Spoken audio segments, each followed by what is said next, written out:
Macam kereta ni kena lah. Nampak tak? Bocor. Hai, tips 1 minit hari ni. Okey, hari ni saya nak beritahu, awas, jangan top up gas.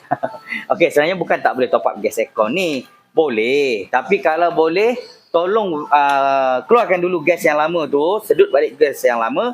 Lepas tu tolong buat vacuum.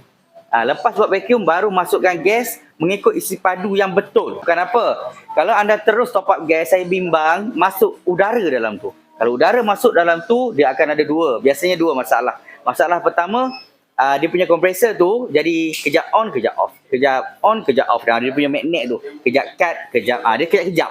Sebab apa? Sebab pressure tinggi dalam sistem. Pressure tu bukan sebabkan gas lebih, tapi sebabkan ada udara. Satu. Nombor dua, bila pressure tu lebih dalam sistem, tahu apa jadi?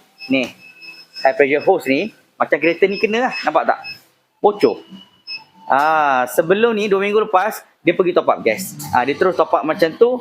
So pressure tinggi, bila pressure tinggi, high pressure hose ni bocor, nasi tak meletup.